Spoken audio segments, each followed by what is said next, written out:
10 କୋଟିରୁ ଅଧିକ ଇନକମ୍ କରିବ ସୁପରଷ୍ଟାର ଅନୁଭବ ମହାନ୍ତିଙ୍କ ଚଳିତ ବର୍ଷ ରିଲିଜ୍ ହେବାକୁ ଥିବା ନୂଆ ଓଡ଼ିଆ ଫିଲ୍ମ ରାବଣ।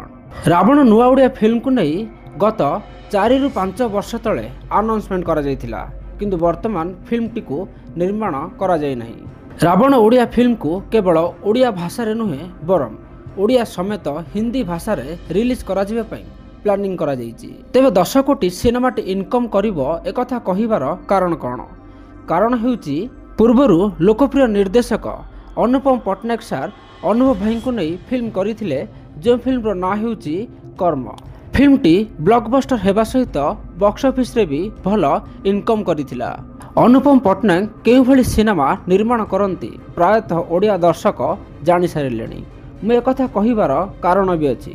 ଯଦି ଆପଣ ନିକଟରେ ରିଲିଜ୍ ହୋଇଥିବା gangs of Puri season 2 web ସିରିଜ୍ର ଅଫିସିଆଲ ଟିଜର ଦେଖିଥିବେ, ତେବେ ଆପଣ ମୋ କଥାକୁ ସ୍ପଷ୍ଟ ରୂପେ ବୁଝିପାରୁଥିବେ। ଗ୍ୟାଙ୍ଗସ୍ ଅଫ୍ ପୁରୀ ସିଜନ୍ 2ର କାମ ସରିଲା ପରେ ଆରମ୍ଭ ହେବ ବହୁ ପ୍ରତୀକ୍ଷିତ ନୂଆ ଓଡ଼ିଆ ଫିଲ୍ମ ରାବଣର ସୁଟିଂ।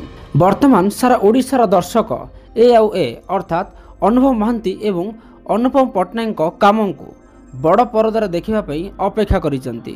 ଆପଣ ଥରେ ଗ୍ୟାଙ୍ଗସ୍ ଅଫ୍ ପୁରୀ ସିଜନ୍ 2ର ଟିଜରକୁ ଦେଖନ୍ତୁ, ତାପରେ ଆପଣ ଅନୁମାନ କରିପାରିବେ ରାବଣ ଓଡ଼ିଆ ଫିଲ୍ମଟି କେତେ ଟଙ୍କା ବକ୍ସ ଅଫିସରେ ଇନକମ୍ କରିବ। ମୋତେ ଯାହା ଲାଗୁଛି ଏଥର ଆଉ ଓଡ଼ିଶାରେ ତୋଫାନ ହେବାର ସମ୍ଭାବନା ନାହିଁ। ଯଦି ତୋଫାନ ହୁଏ ତାହା କେବଳ ରାବଣ ଫିଲ୍ମର ବକ୍ସ ଅଫିସରେ ହେବ। ଭିଡ଼ିଓ ଶେଷରେ ମୁଁ ଆପଣଙ୍କୁ ଜଣାଇବାକୁ ଚାହେଁ, ମୁଁ ନିକଟରେ କିଛିଟା କମେଡ଼ି ଭିଡ଼ିଓ କରିଥିଲି, ଯାହାର ଲିଙ୍କ ଆପଣମାନଙ୍କୁ ଡିସପ୍ଲେରେ ଶୋ କରୁଥିବ। ଦୟାକରି ସେ ଭିଡ଼ିଓକୁ ଦେଖନ୍ତୁ ଆଉ ଆପଣଙ୍କୁ କ'ଣ କେମିତି ଲାଗିଛି କମେଣ୍ଟ ବକ୍ସରେ ନିହାତି ଲେଖିକି ଜଣାନ୍ତୁ। ଧନ୍ୟବାଦ।